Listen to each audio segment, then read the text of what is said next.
Well, hi, Stu Bamey coming to you from Pawleys Island, South Carolina, and it's Thanksgiving time. And I want to talk to you about Thanksgiving today in a way that you might not have heard in a long time.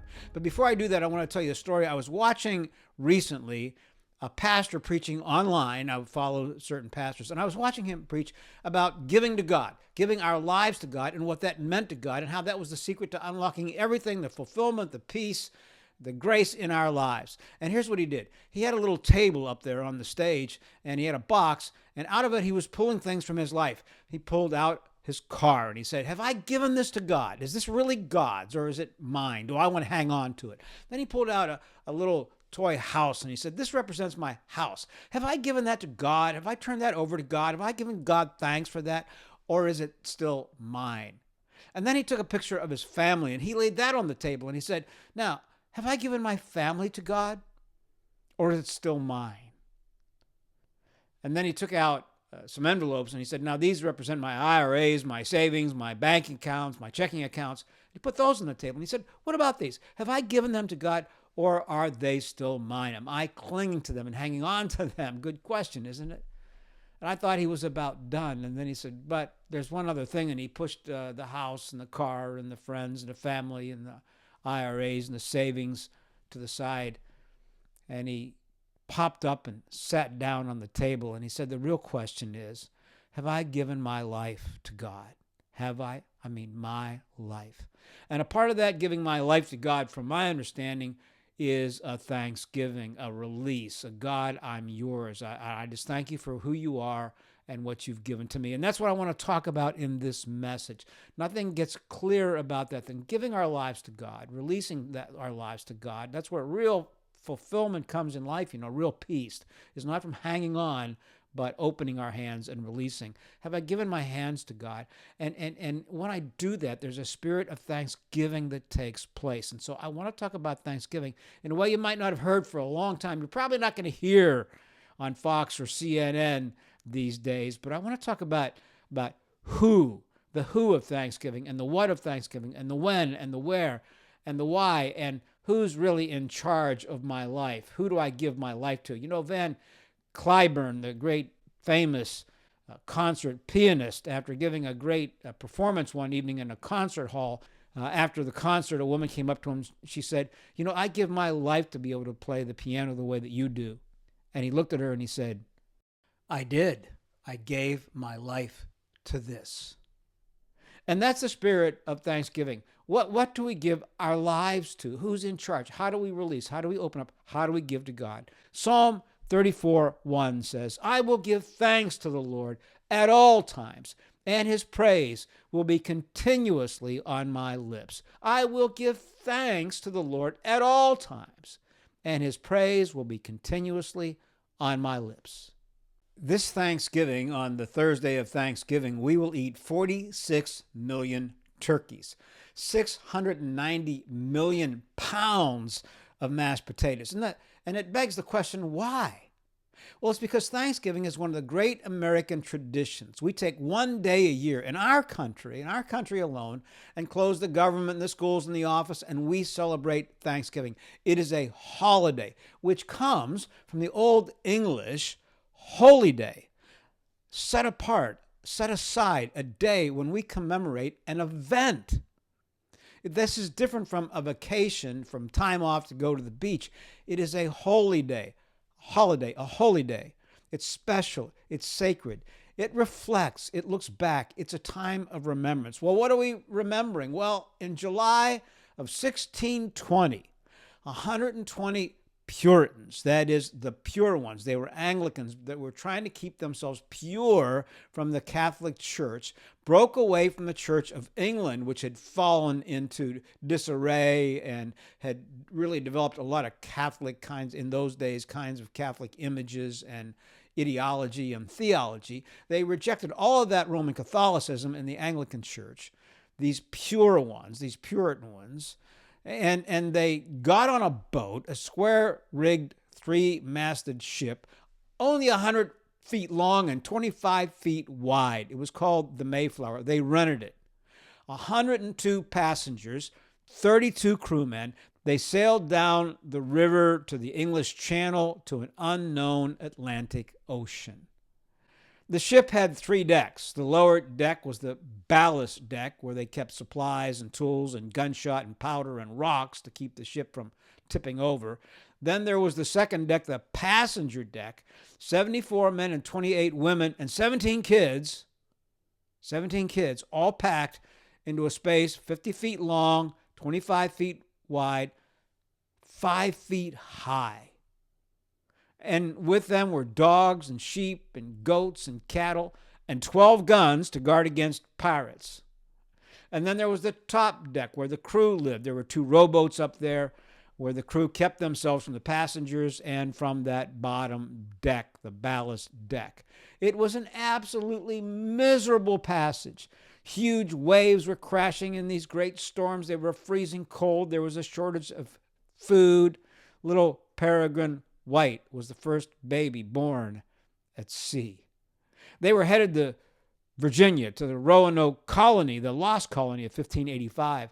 But because they were navigating with only with a compass and a log and line, something you drop in to see how fast you were going and watch the line come out from the ship, and an hourglass to keep time, they really didn't have an accurate idea of where they were, and strong winds forced them far north of what they hoped to be their original destination. So after 65 days at sea, they landed at Cape Cod in the dead of winter, December 11th, 1620. It was so cold that they remained on the Mayflower until late February.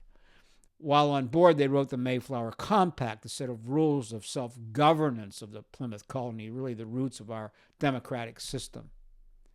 In that first winter, when they did get off the ship and on shore, 54 of the 120 people died, 21 of them under 16 years of age, and 15 of the crew, of the 30 crew, died. And then, when the winter was over, the Mayflower left and returned to England, leaving them alone in the new world. On November 26, 1789, looking back and remembering, President George Washington declared a day of thanksgiving. He wrote, "This day shall be devoted by the people of these states to the service of that great glorious being who is the author of all the good that was, that is, and that will be." Remember back, the present, and now to you and I. On November 30, 1863, President Lincoln decided that Washington really had a good idea there, so he made the 4th Thursday of November a permanent national holiday. The idea was to take time to express our profound gratitude, a sense of deep, sincere gratitude for the providence of God, for his care, sustenance, kindness, and guidance in our lives and in our country. As Washington said, these men, Washington and Lincoln, were looking back on what happened back there in 1621. So I want to read to you from one of my favorite books. I keep it close to me on my closest bookshelf, and I've read it through and through and through. I'll show you that in just a moment. It was written in 1621 by William Bradford. He was the 31-year-old governor of Plymouth Plantation. That was what they called themselves. He's only 31 years old. And he writes of their story of Plymouth Plantation, 1620 to 1617. And I have read this book. Look in here. I've got paper clips and I've got markings and I've got underlines. I have just read this book over and over and over again. It's one of my favorite books. It's got maps in it. And you can see that I have just, everywhere in here, I have underlined over and over and over again. I've read this. It's something I want to read every Thanksgiving. You should read it. You should get this book for your family. You should read from them at the Thanksgiving table this year. William Bradford of Plymouth Plantation. Get on Amazon and get it and read from it this year at Thanksgiving time for your people, for your family, for your friends. And he wrote, and he's talking about that first winter there, "And the season, it was winter. And they that know the winters of that country know them to be sharp and violent, and subject to cruel and fierce storms, dangerous to travel to known places, much more to search an unknown coast, for summer being done. All things stand upon them with a weather-beaten face. If they looked behind them, there was the mighty ocean, which they had passed, and was now the main gulf to separate them from all parts of the known world. What now could sustain them but the Spirit of God and the grace of his mercy? But that which was most sad and lamentable was that in 2 or 3 months' time, half their company died, especially in January and February, being the depth of winter, and wanting houses and other comforts, being infected with scurvy and other diseases which this long voyage had brought upon them. So there died sometimes 2 or 3 a day. And yet, the Lord so upheld these persons in their general calamity. And thus they found the Lord to be with them in all their ways, and to bless their outgoings and their incomings, for which let his holy name have all the praise forever to all posterity. They began now to gather in the small harvest they had, and to fit up their houses and dwellings against winter. This will be the second winter. Being all well recovered in health and strength, and had all things in good and plenty. What a spirit of these people, having experienced all of the journey and the freezing cold and the lack of food and the fear, the wonder of what's ahead, of the death of their loved ones. And yet, after surviving the summer and the fall and heading into the second winter, they wanted to give glory and thanks to God, which was the spirit that Washington and Lincoln picked up on. This is the spirit of our country, of thanksgiving no matter what, for this God who has been good to us in the midst of hardship. This is the spirit of our country. And I want to make some comments about that spirit as we close out this message. So here are some comments about Washington, Lincoln, William Bradford, the people that founded this country. Number one, let's remember. That's why it's important to read some passages of this book at your Thanksgiving table. When we forget where we came from, we forget who we are. There's no question that we live in a culture in which the meaning of Thanksgiving has dramatically changed. I mean, we still have the tradition, but we lost the content. Now it is a holiday. It's not a holy day. It's Turkey Day. And we're always in danger when we forget who we are and where we came from. These people were Puritans. They wanted to be pure in their faith, in their belief in God. They loved God, so much so they were willing to leave their families and their homes to come to a new place that was unheard of, that some people would do this so that they could worship God the way they wanted to without persecution. They didn't forget God, but our nation today has forgotten God. Romans 1:21 says, "For although they knew God, they did not honor him as God or give thanks to him, but they became futile in their thinking, and their foolish hearts were darkened." Well, we don't honor God anymore. We're not going to give thanks to God on Thanksgiving. You're not going to hear that anywhere. And what's the result? Paul says, well, you become futile in your thinking. Your foolish hearts are darkened. You're living in the darkness. The American culture, our American culture, doesn't work without a belief in God. Otherwise, it gets dark. God is the light. I spent significant time in Europe over my lifetime. And you know, Susan and I just came back from our 3-week Luther Bonhoeffer Light the Darkness tour. We'll take one again next September. I'm going to let you know about that so you can sign up for it. Hey, in Europe, between 1% to 5% of the people attend church, and even less believe in God. It's hedonism. And we know that in America, we're always headed to where Europe is. We're headed in the same direction, a godless country. Now, if it's a godless country, it's sure not going to give hope, and it's sure not going to give prayer, and it's sure not going to give thanksgiving to God. And we're not going to really get it from our mainline churches. They're asleep. They're dying. They're on autopilot. They really are. Our only hope is to get to churches where God is being preached and people are coming to Jesus Christ in droves. And if that's not happening in your church, find another church. We've got to convert this culture. Only God can change the human heart. Government can't legislate. It can prohibit evil from being done by punishing it, but it can't cause people to do good, to serve, to give, to love, to care. You can't legislate that. Only God can do that. So remember back to the Puritans. Read Bradford's journal. Get into a church that's alive and active, and remember where we came from. And secondly, the second thing I want to do is stop this Thanksgiving. Stop. Give thanks for what we have. After all the tragedy and the hardship of the Puritans, they stopped and set aside a holy day, a time to return and give thanks to God, not for what they had lost, but for what God had given them, for what they had. They knew that God cares and He's in control. And you lose that thought and you lose everything. That's really the only thing that we need to know wherever you find yourselves at this very moment. I want you to know something. God cares. He's got a plan. He's in control. And as long as we know that, we can move through life. So acknowledge that everything that we have this very moment is a gift from the hand of God. My family, my job, my home, my Lord Jesus. And ask Him, Lord, this Thanksgiving to be the Lord of my life.